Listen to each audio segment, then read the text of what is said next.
No, it's quite bright. Hello? Are we broadcasting? Give us a little Heidi Ho to tell us that you can hear us okay. Yep. I am visiting tonight. Tegan was out. Nah.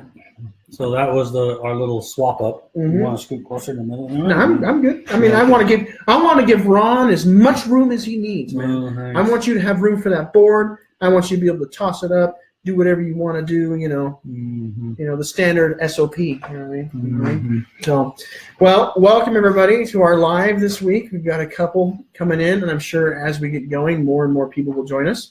So let's go ahead and get started. Well, a couple things I want to say. First off, we have not as many questions as we normally do. So if you have questions, be sure and just type them in as a post just to the video. Just a comment. Comment on the video, and then we'll try to answer those questions as well. I'm noticing a little wireless delay, so we'll try to see what we can do there. I recently had to get in some repairs, and it looks fine. Looks fine. Get in some repairs and change our access point because we had too many devices connected. I don't know where they were connecting from. We don't ask questions. We just turn them all off and start over. Yeah, so we did that. So we're still hooking devices up. Sorry for our tardiness, but we'll get going. First off, I want to just take a minute and talk a little bit about Roots Tech. It's just coming in the next couple of weeks. So if you're coming, we'll be looking forward to seeing you. If you watch the presentation online, and I hope you do, to enjoy them and have a good time watching it. I also want to say thanks to our Roots Tech friends, those who put it off. I put it all on. I was talking to them the other day, and they're just going nuts because they're up there at the Salt Palace for the last couple of weeks trying to get everything organized and straightened out. And I also want to, tell them sorry if we were a little bit kooky on not being recorded, so I apologize. But everybody needs to understand that's a tough job. Yeah, hundreds and hundreds of classes, and you have to decide which ones to broadcast, which live, which ones not. And they're trying to do broadcast things that are part of the theme for the Roots Tech and stuff like that. So, and they have chosen not to do mine, and that's fine, and I'm okay with that. And we're going to broadcast after the Facebook or after Roots Tech. We'll do a broadcast here and give you that presentation so you can see what I talked about. So I just want to give a shout out and thanks for the Roots Tech folks. They really work hard, and they do. It takes them all year long. I mean, for sure. I mean, if you've never been, I have, and I will tell you that this is a massive undertaking. Yeah. And so I personally have to say nothing but kudos to the team that puts it together because honestly, it's a lot of work. Yeah. I know just a little bit, but I couldn't do it. There's no way I could do it. It's too much. All righty. So thank you for joining us. Once again, those who are just joining, just feel free to ask questions now. We don't have as many questions as we normally do, so just start asking as we go, and we'll just start taking our questions. So what's one of the ones we can do? All right. So we can get started. How do you feel about open edit memories? No editing of stories. He understands that's personal. But how about editing descriptions, places, dates, tags, people? I actually don't have a problem with that. And I've been talking with the memories team, and we've been working through that. We haven't finalized our plans, but I'm interested in having it behave like a tree with open edit, with a change log, ability to restore, things like that. Certainly, we wouldn't allow open edit on stories because stories are very personal to the person who contributed. And we don't want anybody to alter that. But yeah, I'm not opposed to that. I think it's a good thing, especially for the date and the places and things like that. And I'm actually interested in also doing that for the tags. Okay.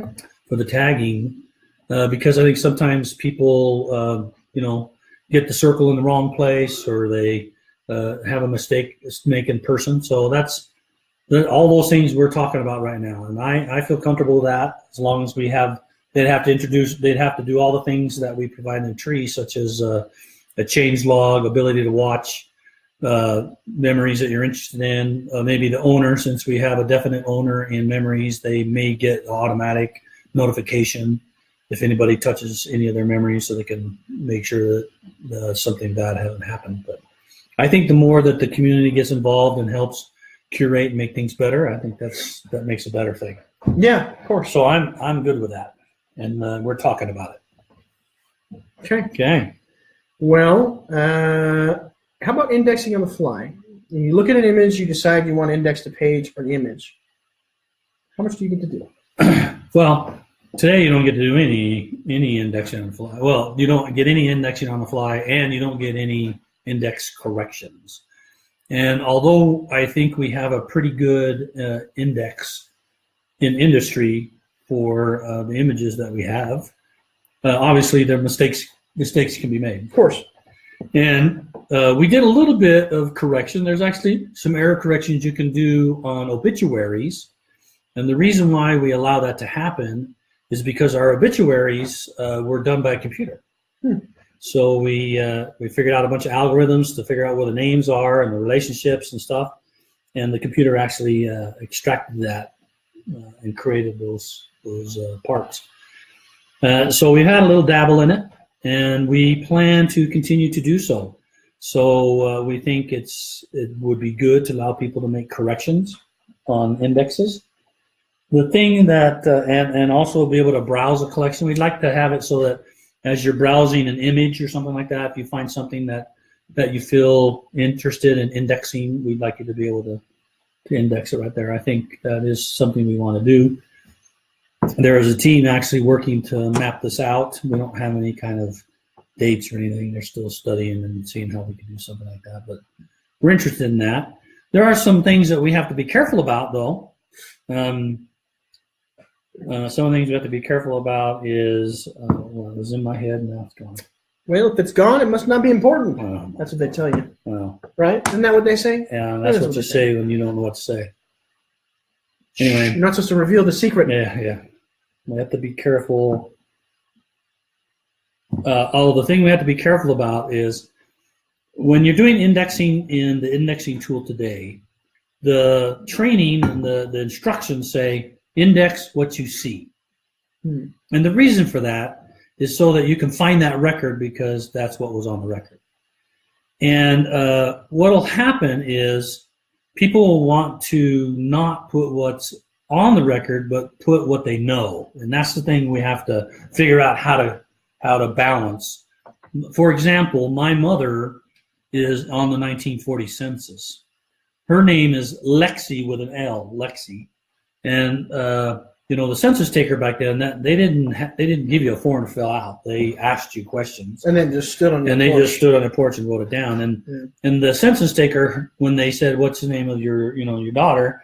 they said Lexi, and the guy heard Betsy. So because that's a more common name, Beautiful. And Lexi kind of sounds like Betsy, and so he wrote down Betsy. So her first name is Betsy in the 1940 census. So if somebody if it's been indexed as Betsy, are people going to want to go in and get rid of Betsy and add Lexi? Right, and then you lose the sources. And then we lose the Betsy knowledge. Yeah. So that's some of the struggles we're working in about how to help people say, annotate, add another alternative name to the index so that when you search, you get you put in Betsy or you put in Lexi and you'll see the same record. That's our goal, is to be able to get to the record. Of course. So I just wanted to share, Amy, Jeff, I hope you're still with us. We will definitely get to your questions. And if any of you that are watching do have questions, please put them in the comment section. This is going to turn into very much an open Q&A, and we don't have very many people that have filled out our form this time around. So we're actually almost out of questions already. And we are 9 minutes in. So Amy, Jeff, we're going to get right to your questions. The next question, and I guess our final question, looks like it would be, would you feel comfortable with changing a date for memories to reorder, or maybe a way to label memories so you could organize them in some way? Yeah, well, first, you've noticed that recently we kind of enhanced memories to be able to expose the fact that we don't have a date and a place on it. And so for instance, if you go in your gallery and go into list view, it shows, you can really see really easily where you're not putting dates and places. So we're trying to encourage more people to put in dates and places. We do want to do things like sorting memories by date. for instance, earliest to oldest, oldest So to newest. the next question, I'm going to ask a little follow-up before we go any further. Would it be a date that we could input, or would it be a timestamp of when you added it? So, for example, no, it's a date you enter. So it would be like, oh, this picture was taken in January 4th, 1943. You could have them all sorted by chronological order like that? Yeah. So the date that you put in now is a one you enter in. Right. You don't get it out of the data. Right.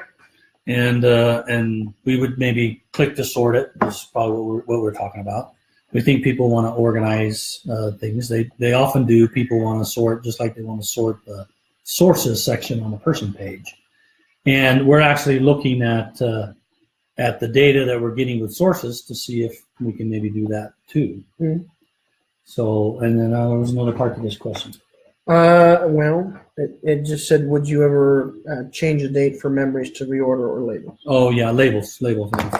I like the concept of labels. We have a gentleman in our organization who studies and researches. He's now studying families, how families work together, and to do their family history, and what families want to do in order to engage the youth or the other members of the family. Sure.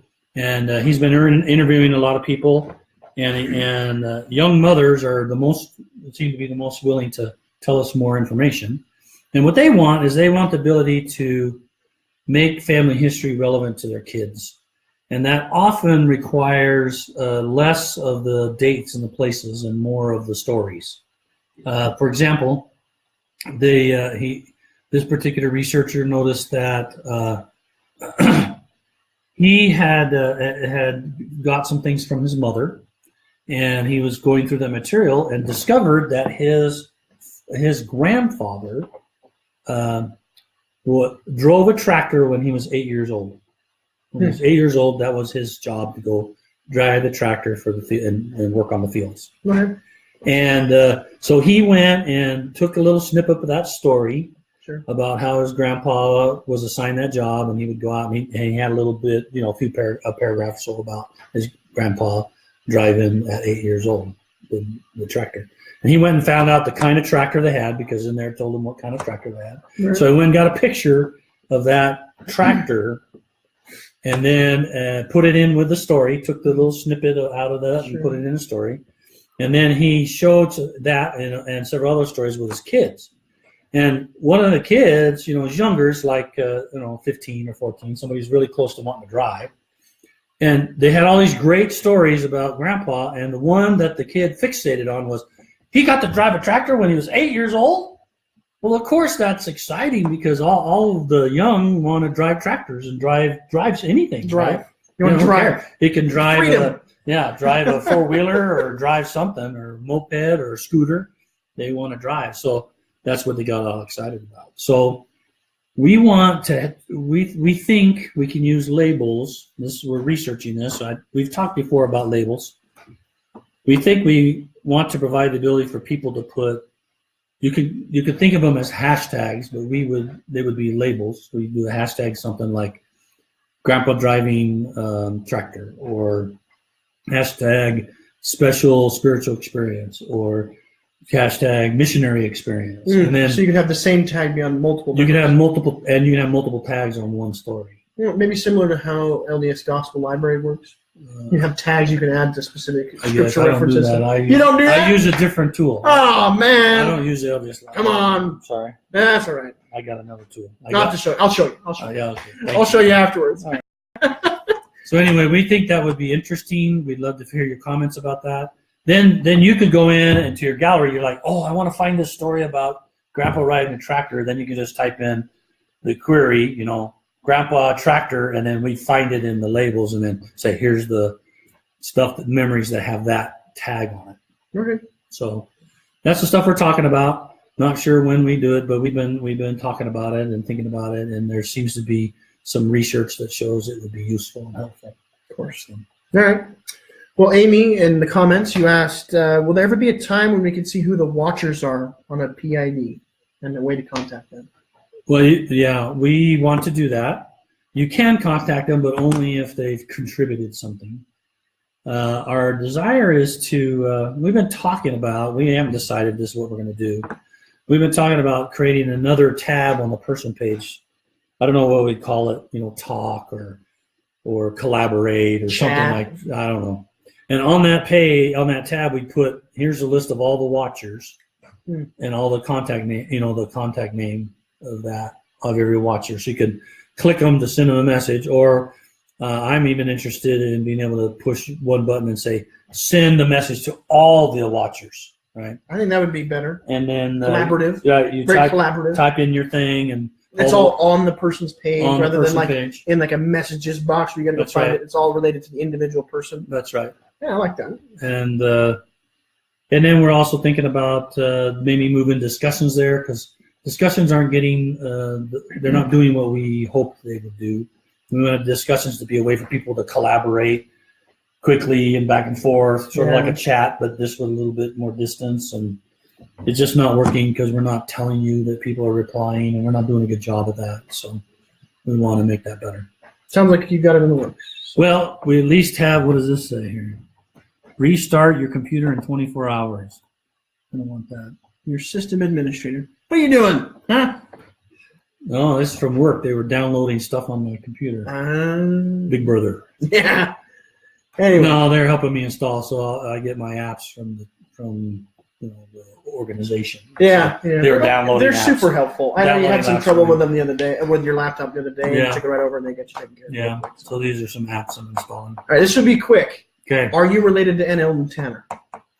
Yeah, but not, but in a different way. So N.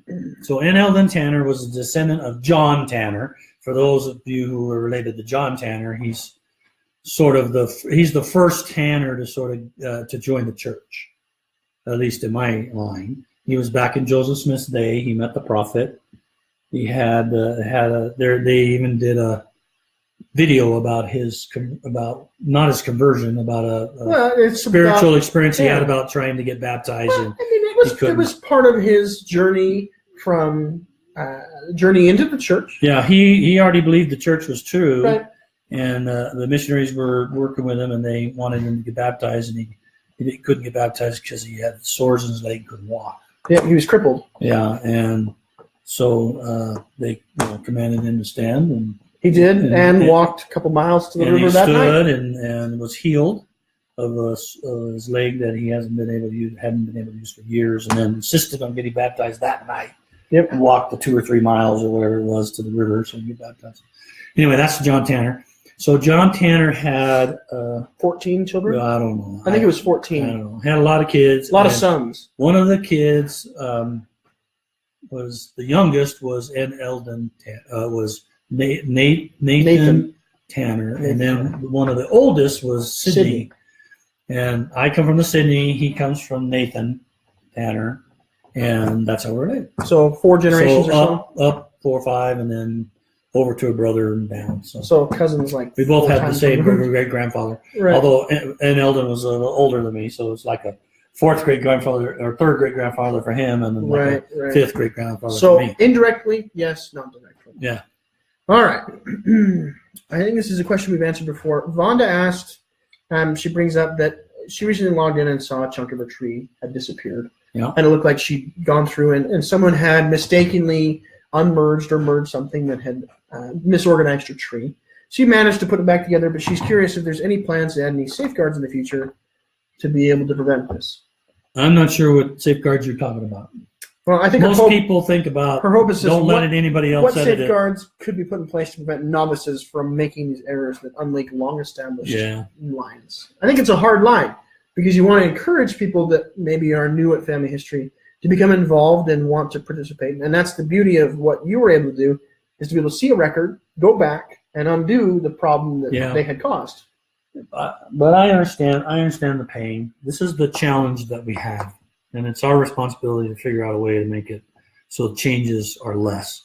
There are, and I know it may not feel like that, but there are fewer and fewer changes happening in the recent generations. Most of the problems are occurring way back in the past, but it does happen.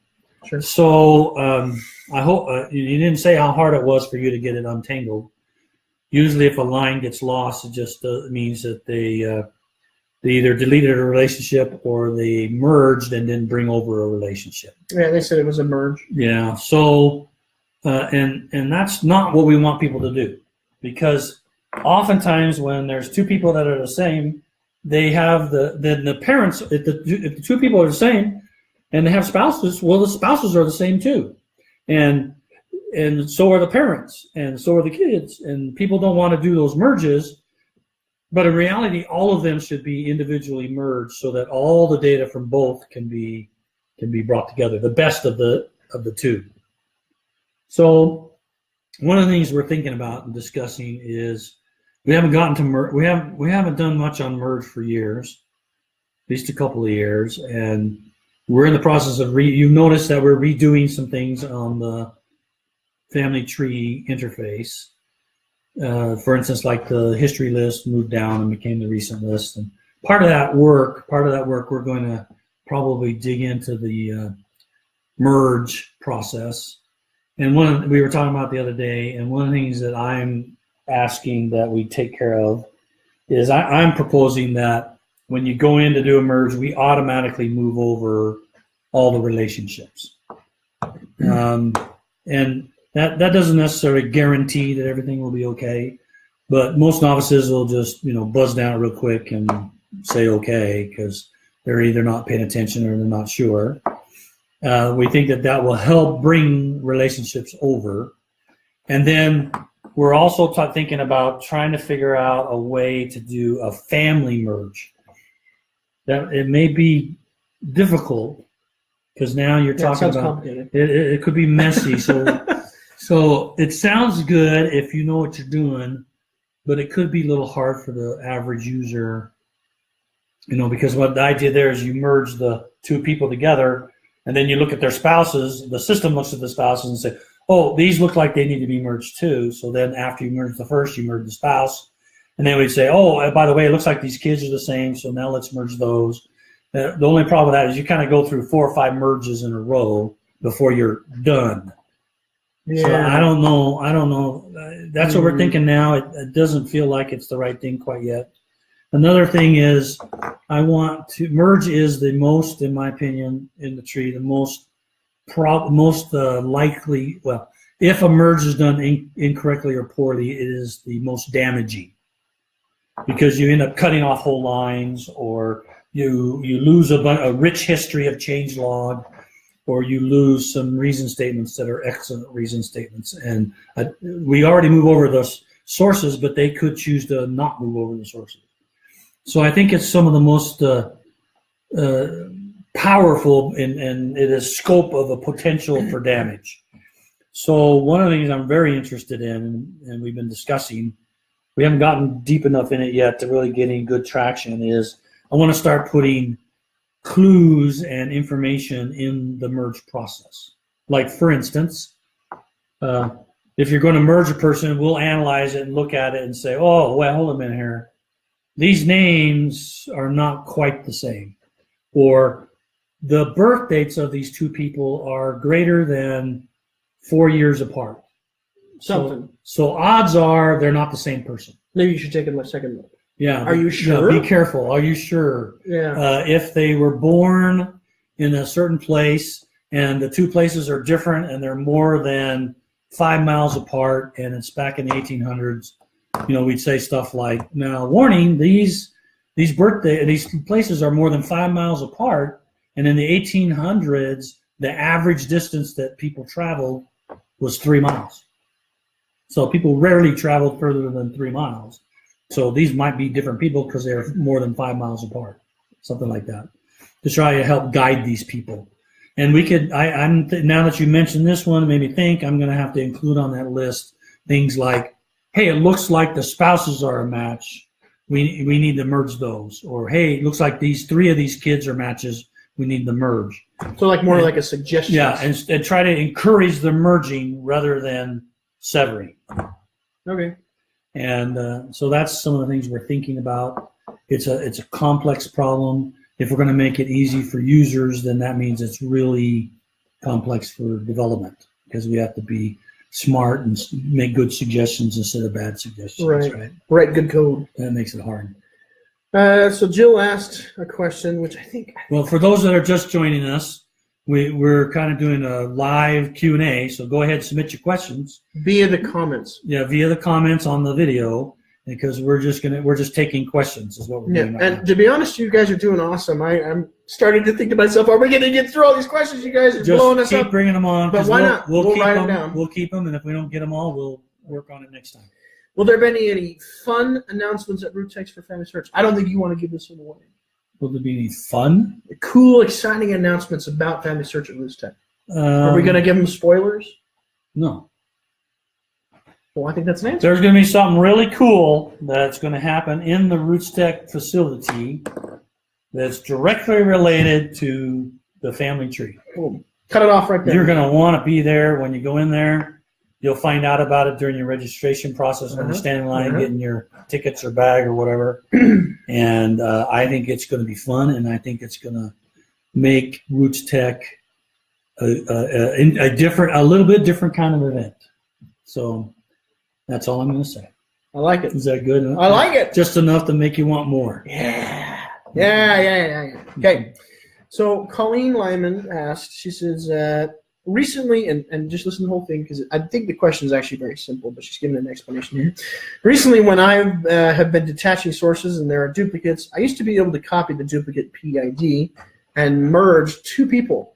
This week, I've noticed when I was copying a PID and clicking on the person to merge it, it goes back to my pedigree chart with me at position 1. Have there been problems with this week? She's hoping we can understand. But is it something we're aware of, or is it just a simple setting maybe she needs to tweak?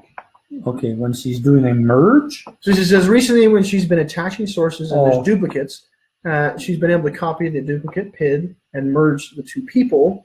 This week when I've been copying a PID and clicking on the person to merge it, goes back to my pedigree chart with me at position. Yeah, there's been some issues with that. Is that not fixed yet? I thought we had those kinds of things fixed. Well, Colleen, let us know if it's fixed if it's working for you or not working for you. We did have some issues there. And by the way, speaking about problems, we're sorry that we've been having some issues. We've had several outages. Sometimes they're just a few minutes. Sometimes they're an hour or more. You guys are doing too much. Yeah. You got to slow down. Just kidding. Yeah. Don't ever slow down. Yeah. We're having some technical difficulties with the network and some equipment and hardware, and that's causing some faults. The site tonight at midnight, we're gonna take it down for a little bit, and we're gonna do a little bit of patching and some work that we think will fix some of the problems so that Sunday is a better experience. But we have been experiencing some issues. Most of them are around hardware, or we get some loads. It's really interesting to watch people as they come to the site. You can see when they all come, because they all come at the same time. It's like, have you ever noticed when you go to the grocery store, everybody's there? You walk into the grocery store and all of the check-in lanes are empty. And then you walk around, you get your groceries, you show up at the line after you've done your groceries, and they're a mile long. Every checker is busy, and there's 20 people in line. And you're like, what the hell? What's going on? Well, that's what happens. It seems like we all seem to do things about the same time. Or you could just do it like me and go at 2 in the morning. Yeah. And then there's nobody there. Right. So you get those kind of things where we get, 3,000 people log in, and then within 30 seconds, another 20,000 have logged in, and then another minute later, we got another 30,000 log in. And so we're going at, if it's spread out, it's not a problem, but because we have to go from here to here really fast sometimes, that makes us a little slower. But if you're still having that problem, you can send me more details at ron, R-O-N, at FamilySearch.org. Send me like a screenshot or a sequence of steps. I do this, and then I do this, and then do this, and then this is what happens. And I'll make sure that I know what team it goes to. I seem to recall there's somebody else reporting this kind of issue earlier in the week or late last week, but I thought we had it taken care of, so let me know. Okay. Simple question. Wethington Colleen asked, when you were helping somebody in the system, if I were to make a change, whose name is recorded as making the change? Okay. Well, it's good for you to know. We actually use two terms. One is called the submitter, and the other one's called the contributor. And that may make you confusing, but we could say there's the the helper, that's the person who's doing the helping, and the helpee, the one who's receiving the help, the recipient. Helper, recipient. When you're helping somebody, you're the helper, and you're helping the recipient that you're helping. Right. The recipient is the one who's contributing the data. You, as a helper, you're providing the data. So you're submitting the data on behalf of the recipient. Right. So we actually record, when you're in helper mode, we actually record both of you. We record you are the person who was being the helper, and then we also record you're helping Ron. And so if Jarrett here is helping me, we record Jarrett is the helper and Ron is the person that he's helping. What shows up in the tree is Ron. Okay, so the person you're helping is the ID or the name or the contact name that shows up in the tree as the contributor for that conclusion. So, anyway, that's how it works. All right. Cool. The next question is, can you go over the steps to reactivate a deleted person from a bad merge? Oh, yeah. Okay. Let me draw here a little bit. Okay. Well, while he's drawing, I will answer, Keith, your question about how you change FamilySearch from English to Spanish. It's actually very easy. If you go to the FamilySearch homepage, or really any page, and you scroll all the way to the very bottom, you're going to see the word English next to a little emblem that looks like a globe. All you'll do is click the word English and select the language you'd like to be in.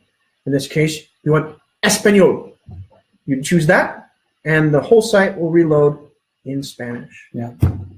And then, if you change your browser's language and refresh, it'll do the same thing. But if you're just flipping between languages and you prefer English or Spanish and you want to jump to French, you just go down the bottom, like you said. Mm-hmm. Almost all pages do. The pedigree chart doesn't put a footer. Any place where there's a footer at the bottom of the page, and that's usually every place except for the tree pedigree charts, the charts, and the temple, I think. I think the simple answer is just go to home. Go to the bottom. Scroll to the bottom. You can go to the bottom in the middle of the page. Hit the word English. You can go on a person page. If you're on a person page, scroll to the bottom. That footer's there. You can pick a different image. Right.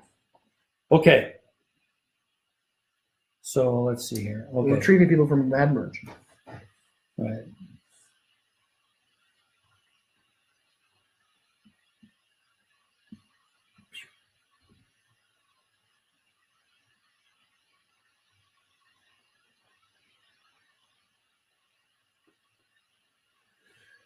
Oh man, you guys got a lot of comments. That's good. I love it. Comments or questions? Both. That's good. Everything. All right. All sorts. Let's go through. Let's just recap on Unmerge first. Let me get that just a little bit. Okay. So here's person one. They're the original, the one we're going to keep. Here's person two. They're the duplicate, the one that we're going to merge away. Okay. So this is the change log. I represent the change log. This is the change log of person one. At this point in time, when that arrow hits, that's when we merged P2 into P1. Okay. So now what you do is you go to when you want to. So what they're asking, the question is, how can I bring P2 back to the land of the non-zombie land? How can I take P2 out of P1? Yeah, well, it's mostly I got to explain a little bit more then. Okay? Yeah, I think the question is, how do I retrieve somebody from a bad merge? So let's say P1 was a real person and P2 was a real person, but they were different people. Yeah. Somebody merged it. How do I make it go back? All right, well, let me explain a little bit more because it's important to understand another concept. All right. Okay. I'm going to draw that, and let me know if this is not big enough. If it's not big enough, let me know. I'll make it bigger.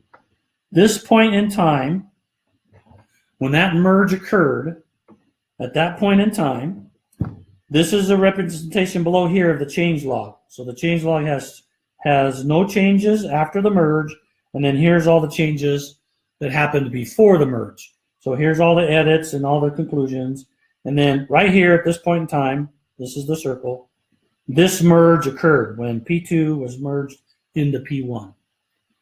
And when you go look at the change log immediately after the merge, you scroll and right at the top you'll have this merge dialog, and it says merge up here. merge. I won't spell it out because I can't write upside down very well. This says merge. And you'll see P1, and then you'll see P2, and it'll say deleted. It'll say like deleted next to it. And then it has the reason statement down here, and the date, and the changes. Like, let's look at that. So during this merge, it has a reason statement, and then it says these 3 or 4 conclusions changed. And then here's the who and the date, okay? Okay. So when you see that, and it's right after the merge, then over here will be a button that says, over here will be, and I can't write it big enough for you, so let me write it big enough for you here. It'll say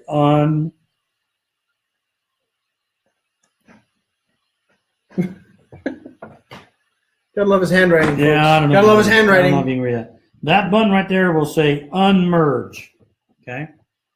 If you click that button at this point in time, then what happens in the system is we essentially bring P2 back, and we remove all of this change. All of these changes here are removed from P1. It's as if it never happened. Okay? If you click the Unmerge button. All right? Now, let's say, here's the merge. So that's the sweetest way to do it, right? If it just happened, and we call this the oops merge, the oops button. The unmerge is the oops button. Like, you just finished the merge, and then all of a sudden you realize, oh my heavens, they're not the same people. What have I done? What have I done? I need to undo it. So you hurry in the change log, push the unmerge, and boom, it's all back to what it was before it started, as if it never happened. Like an eraser on the end of a pencil. Yeah. Better, because you can't, it's a good one. One of those good ones. Can't see any leftovers. Yeah. Now, I'm going to do a different color here. Choose wisely. Choose wisely. Green. I think it shows up okay. Okay. So let's say, can you see that? Yeah. Okay.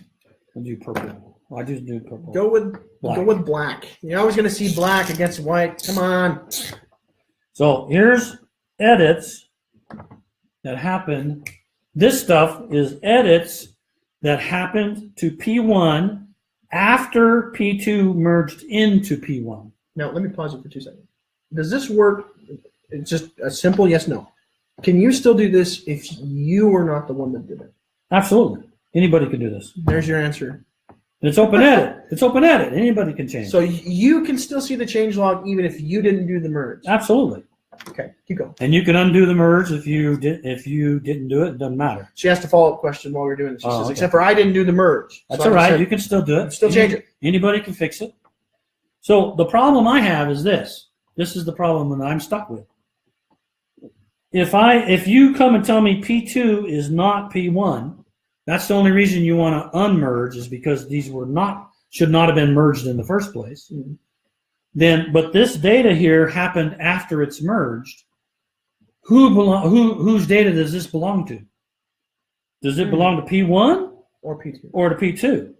Or does half of this data should be in P1 and half of the data should be over in P2? That's a good question. I don't know what was the intention of this data after the merge. I don't know if it was intended for the common one, or whether for P1, or whether it was intended for P2. So because I don't know, I can't give you an unmerge button that puts everything back as the way it was before, because this wasn't there before. Right? Yeah. I'm just sitting here thinking to myself, you just said we can click the unmerge button, everything goes back to normal, and then you just added a few things. You can't have an unmerge button. No, I said, and I'll erase it, I said when there's nothing has happened except the merge, you get an unmerge button. And then as soon as there's one edit of any kind, it extends the changelog further. I can't give you an unmerge because I don't know where to put this data. Okay. All right. Does that make sense? You cleared it up in my mind. My mind's straight as an arrow now. Right. So now, the unmerge button is not there. Which would I can't remember the button. I can't remember what that button says now. Right, which would explain, Jill, that would explain what you said about you never saw the unmerge button. It may have been after an edit had been made. Yeah, so there's no unmerge button. Okay. But there is something else. But you can do this. So if you want to get P2 back, P2 has been unchanged. P2's change log has this merge in it, but anytime you edit from anymore, we're editing over here. So nobody's editing P2. So P2 is still in its original state as it was when it was merged, when it was merged away. Barbara says restore. Is it a restore button? Now the restore button isn't here. What you have to do is you have to click on P2, and up will pop the person card. That'll have P2 here, and it'll have, what does it put on there? It puts a person. So you get the same thing here that you get on a normal person. You click person. So now you're going to open P2's details page. So you'll see P2's down here. Here's P2, the top of the heading. You'll see name, birth, christening, burial. You'll see change log over here. And up on top here, it'll say, P2 was merged into P1, maybe the reason statement or something. Over here, that little corner over there is the word restore. Click that. You click restore, okay? And it'll ask you, you sure you want to do this? You say yes, and essentially what happens is that goes away. P2 now comes back to reality. It's no longer a zombie. Okay. It comes back as if it never happened. But now you might need to do something with this data right here, right? Now you might want to transpose some of that over to here. This data here. You may want to delete it from P1 if it's not relevant to P1. Yeah. You may want to move some of it over there if it's relevant for P2 but not for P1. Then so it's pretty much. Did I get that? Did I get that closer? Let me get that closer for you. Did you see that better? Let's use some binoculars. We want to make sure you can see what he's drawing. All right. You see that? Okay. Are we understanding? Give me a response out there. Give us a like if you understand what we've said so far. Something, yeah. And then make sure that you don't have any more questions about this. This is very complicated and very messy. We got one. It's messy. At least one. Okay, I got 2, 3. I got 3. I got 4 now. We're up to 4, 5, 6, 7, 8, 9, okay, 10. Good. Okay, I think we're what's a red one mean? That's a love. Oh, that's more than a like, man. All right. I was afraid that red was like you're next dead. Red, level. you're dead. Good stuff. Okay.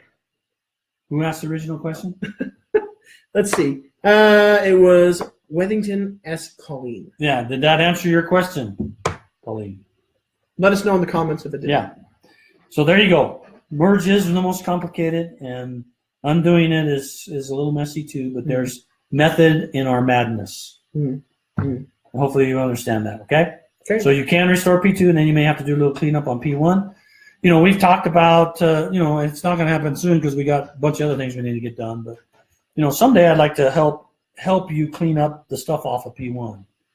And we'll get there. And we've been talking about it, but it's going to be a ways out. Yeah. Like, who knows when.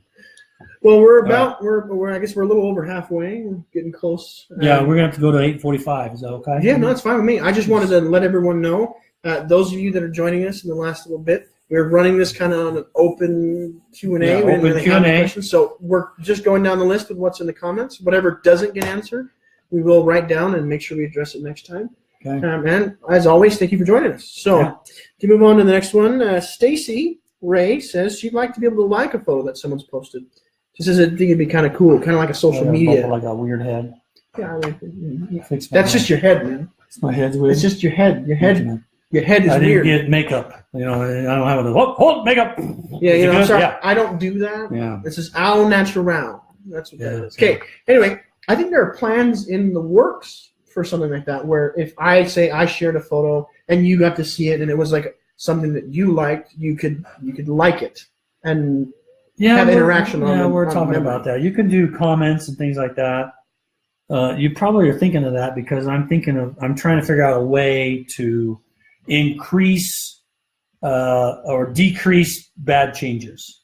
And one of the ways I've talked about that we're studying is, what if you could go in and like a birth or like a name or maybe not like, but it's similar kind of idea where you say, I think this is right, I think this is right, I think this is right. And the more people that say, yeah, this is right, or this page is correct, and it's well sourced and documented, Mm-hmm. then a little tougher the UI gets a little rougher. Sure. There's a lot of stuff behind that. Yeah, say be quiet. Don't be messing with this. 50% of the people that visit this page say that it's right. So if you change it, they're going to know about it because we're going to tell them. That's right. In 15 seconds. Yeah. Here's your warning. Yeah. This message will self-destruct. Yeah, something like that. We got to do something to make people aware that we're all working together, and when you change it for one, you're changing it for all. They're messing with the data. All right. Well, I think that answers that question. So, just a question that I think may have already been answered. Danielle McDonald asked, why can't we reverse changes and make to a person page anymore, or undo changes, especially when we merge someone and want to unmerge because we made a mistake? But I think we may have addressed that. Yeah, we just did that. Yeah. So when this finishes, rewind from here. Yep. Memorize the minutes. Go back. It is answered in there. So, and if you aren't happy with it, then ask us a follow-up question. Right. It may be a little bit more pointed. Or you can send me an email always. Yep. Ron@FamilySearch.org. Just a quick comment, kind of cool. Stacy shares. She says, "My best friend comes from Nathan Tanner. Huh. Her grandpa had all the John Tanner documents that were passed down through the oldest son. He actually refused to share them with the church because the church had attempted to document them multiple times. But eventually, one day, his house caught on fire. Everything was lost." Oh, that's too bad. Yeah, she says, "Sad story." Yeah. She said, "The lesson in it: share, or you'll lose everything." we actually have a neighbor who lives in the ward, who's also related to John Tanner, and he actually has John Tanner's original family Bible. Yeah. That was from his Wayne? parents. Yeah. Yeah. So it has, and he wants to donate it to the church. So we're trying to work things through with church history for him to be able to donate his Bible. That's some cool stuff. If you go out to John Tanner on the site, I didn't get a chance to make great pictures, but he actually put the Bible out for a little while, and I went around over to my phone and took pictures of the names and dates and places that were entered into the family Bible. You mean you did family history? Yeah, and then I put it up on the site. John Tanner. All right. Sharon Lee Huff Cheney says, "Is there going to be an easy way to fix a mistake in parentage? I have an ancestor who's attached to the wrong mother. He's attached to a lady that dies before he was born." So I think the idea is there a way to move, or will there be a way to shift a child from one mother to another very easily? You can do it right now. It's been a while since I've answered this question. I'm trying to remember the UI. Come on. All right. Well, let me explain a little bit about relationships. Relationships, we don't necessarily talk about this, but I think it's good education. There are two kinds of relationships. There's a spouse relationship, which has a husband and a wife. And then there's a parent-child relationship that has a father, a mother, and do a T. Do it the other way. Do a T. No? Okay. Like this. There's a child, father, and mother. Okay, there's only two kinds of relationships in family tree. That's all that exists. Life, and there's two people involved in that. If you remove one of the people, then this relationship is gone. There's also another relationship called a parent-child relationship, and it has a child, a father, and a mother. Now, this one can survive if you take the father out of the picture. It still works because now I just have a situation where I have a single parent relationship. Right? I can see where you're going with this. Right. And so all you need to do, if you want to change the mother, you just go into the relationship and say, I want to change that person, and we'll ask you for the other PID, and then we'll put the new mother there, and then you're done. Okay? Now, so it'd be important. Gesundheit. It'd be important to know the PID of the correct mother. Well, that would be helpful. It would be wise to know the PID of the correct mother. And then if you look on the tree today, what it does is you'll see. Now, the reason people get confused about these two relationships and that there's only two is because we smash them together in families. So let me show you an example. This is good learning, because if you understand relationships, there's only two of them. They're simple. Then you'll figure out. Then you'll know how to fix everything. But we show it like this: husband, wife, child, child, child, and then over here we go father, mother, and then down here we go child, child, child. Okay. When you look at the family member area of a person page, you see this. So this will be a fun little exercise, kind of like a game. What is this? I feel like I'm doing timestamps. It's a fun little exercise. Let's go ahead and write it all down. Okay. Let's do it. So,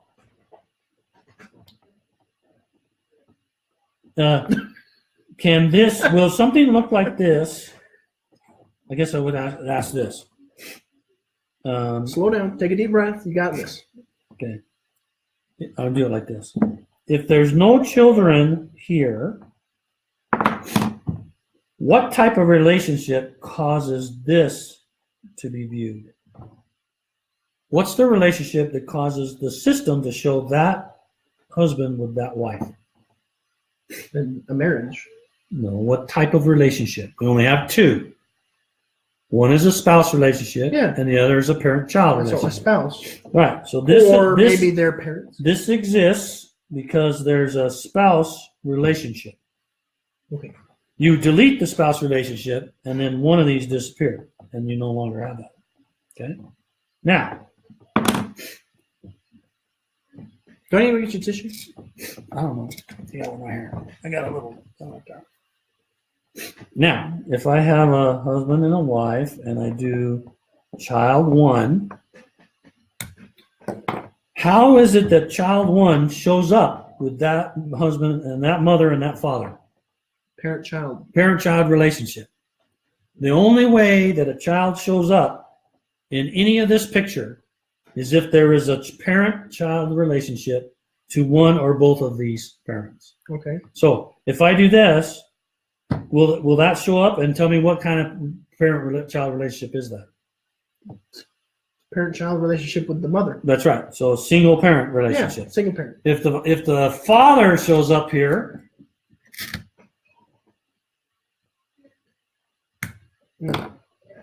does that mean that this is a spousal relationship here? No. It doesn't have to be. No, it doesn't have to be. Because they'll both show up. Yeah, because the child could be attached to the mother and the father. That's right. Without the father and the mother being attached to each other. That's correct. You could have a parent-child relationship for this without a spousal relationship. Yeah. So now how do you know when you have a spousal relationship and when you don't? Well, you know because in here in the text, we'll put in there a little thing that says, add a couple relationship. Yeah. If it says that, then that means there's no marriage relationship between these two.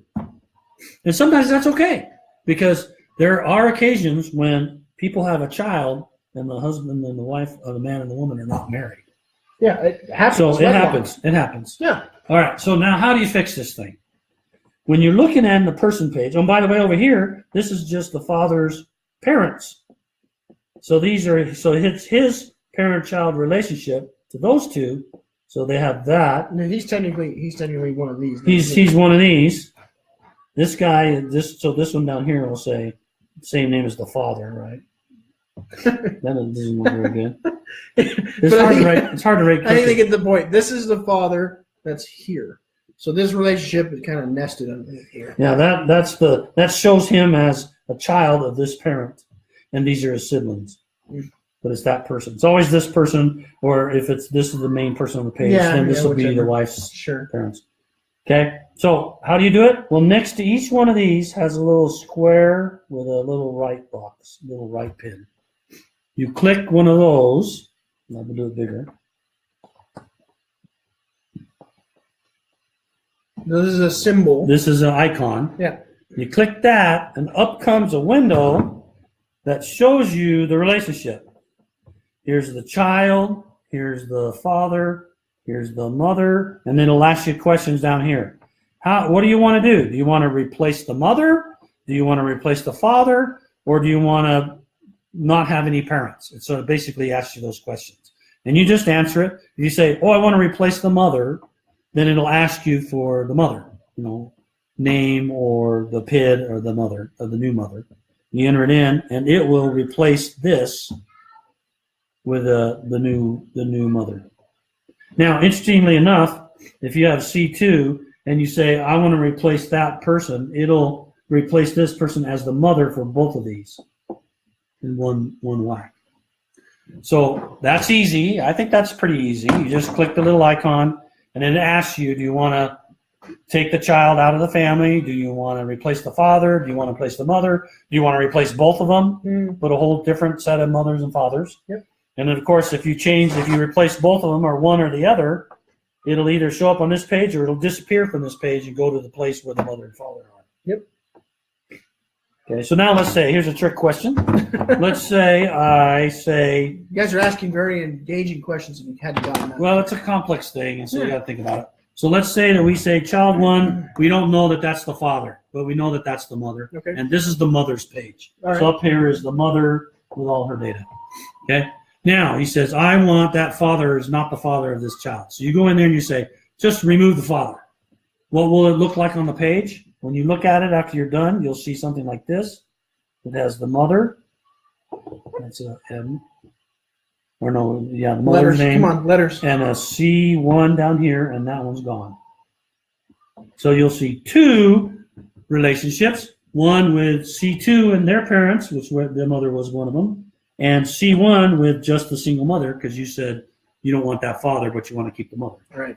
So now there's 2 relationships for the mother, one with a spouse and a child, and one with a child without a spouse. Right, and then you just add the father. Then you add the father. Right.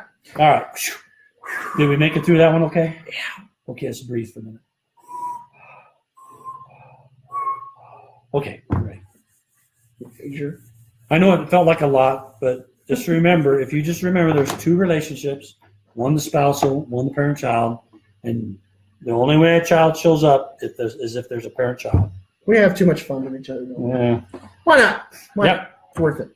All right, on we go. Onward and upward. It would be nice if when merging many files together, after you'd merge one, it could take you back to the merge page instead of the home page to the person you're merging. So I think this is more of a suggestion than a question. Back to the what page? It's more of a suggestion than a question. Listen carefully. I'm listening. It would be nice if when you're merging many files together, after you had merged one file, so let's say you had 10 files, you were trying to churn through. Well, we don't know which 10 you were trying to do. She doesn't say. But I can guess. I can guess as well. After you'd merged one of those files, instead of taking it back to the person page, it would just take you back one step back into merge where you can see all the files. Yeah, so actually I was talking to the team about this yesterday. It's, I call it the family merging. So that's another concept we're trying to think of on merging. But like I said, that's a lot of merges in a row. It's unclear whether people will be willing to do that. For instance, if you say, if this mother and father or this husband and wife are the same as this husband and wife, what you really need to do is merge both the husbands together, both the wives together, both the parents, the extra parents together of the spouse and the husband, and all the kids together. And so this is the idea we have or thinking about is we do a family style merge where you say I'm going to merge, and then you merge the 2 fathers, let's say. And then we say, oh, by the way, the mothers are duplicates. You should merge them too. So instead of taking you back to the father, we'd say, okay, would you like now to merge the mothers? And then we merge the mothers. And then, oh, by the way, it looks like these 2 of the 3 children are duplicates. Yep. So would you like to merge those 2 children? And you do that one, and you do that one. Then when you're done, after 4 or 5 merges, then it's like, whew, the family's now been put back together and everything's great. The concern I have is people will get halfway through that and say, I'm done. So we have to figure out. Somewhere in the middle. Yeah, we have to figure out how to resume maybe, or have somebody, I'd like to be cool and have stuff like, we started a family merge and we got halfway through, and the next person that comes along can continue and finish the rest of it. But, open edit. Yeah, but edit. Maybe. Yeah, and I think that answers most of the next questions and concerns. I think Carol and Linda, it sounds like you really want to have good merges. They said Carol mentioned that because of merge problems, she's taken her whole family apart and they're just kind of floating out there. People won't look at her sources, but now the temple info is all mixed up. And then they said because of family relationships over on Unmerge would be helpful. Many people don't seem to do that. And I think that what he's talking about, or something in that range that they're considering would hopefully resolve that problem. So I think they're very aware that it's not a perfect system, and that's always been blatantly clear that we're imperfect. Right. And we may get a little harsher. One of the things I'd like to figure out, not only with the family stuff, is sometimes there's a person that's been in the tree for a while and has rich data on it. Really great reason statements, a good history, and the change log is very rich of people discussing different concerns and resolving them and changing it, getting it to really a great state. And then along comes somebody else who creates a duplicate that has no history because they just barely created it. And then we tell them, oh, you got a duplicate.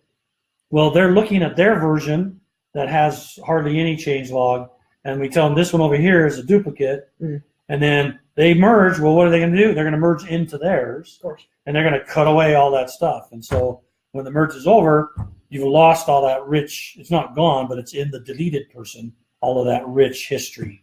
And part of me is feeling like I want to figure out a way to get that over to the survivor, or force them to merge it the other direction so that that richness stays. But anyway, Makes sense. some of my little dreams. Yeah. Okay. Well, I think we're about out of time. Yep. We did start a little late, so sorry about that. But I'm sure that you Is there enjoyed one it. more little question? I mean, we could go on forever. I will bring up, Vonda. I've been watching the comments, and there's been some questions or concerns about specific instances, or maybe wanting a little bit more of an in-depth tutorial. You can always email him, Ron at FamilySearch. FamilySearch. Ron at FamilySearch.org. I should probably know this, but I don't. Should. So Ron at FamilySearch.org. There's always things falling off. Our world is falling apart. Just kidding. But again, we would just want to give a shout out to all of you. Thank you for participating, and your questions will be answered. I'm going to write them down, and they will be answered next week.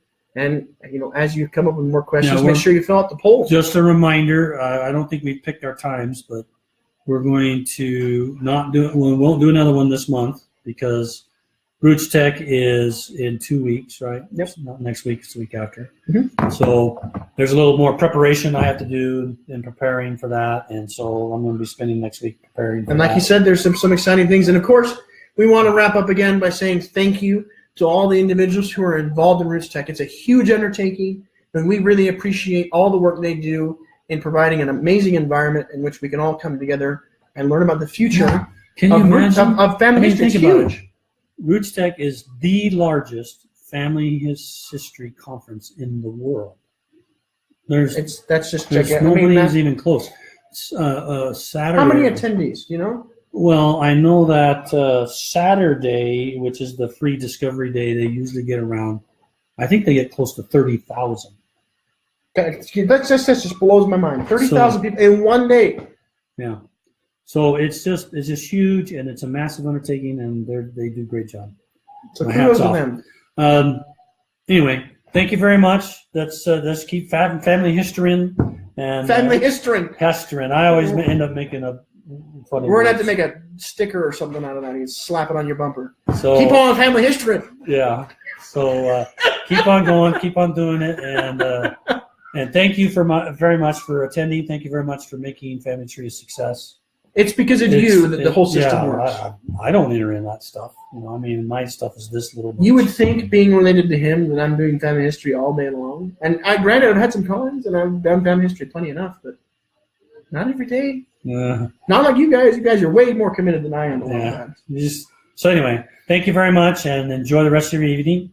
For those of you coming, we'd love to see you at Roots Tech and say hi. Yep. And then we'll talk to you after. We'll post when we're going to see our next one. Remember, our next Facebook Live, we promised that we give my Roots Tech presentation. I'll do that. That'll take all the time probably. Mm-hmm. And then we'll go on questions following that and continue on as we go. So thank you very much. Have a great evening or morning, I guess, depending on where you are. Did we see where anybody's from? Oh, yeah, I mean, we've got people from all over the United States. We've got some foreign individuals with us tonight. Pretty much, I think we're pretty all over the world. Yeah, I don't know if we call it foreign. I'm just saying they're not, yeah, I guess they're not. Excuse me, that was not the right word for it. They're just people from all over the world. We usually have our Alaska guy. I think we've got some Alaska, Australians. we got Canada, we got Australia, we got Idaho. We had a Venezuelan the other day. Jeez, man. Anyway, tell all your friends, tell others if this is useful, spread it around so that they can get their questions answered as well. And as always, we'll get this Facebook live. It'll be on the page, and then we'll get it over to our YouTube channel. So you can. We did have some technical difficulties with our other one that we had last week, so it ended up coming down. But we're repairing it and fixing it, and we'll have it up in the YouTube channel shortly. Okay. All right. Thank you very much, and we'll see you next time. Bye-bye.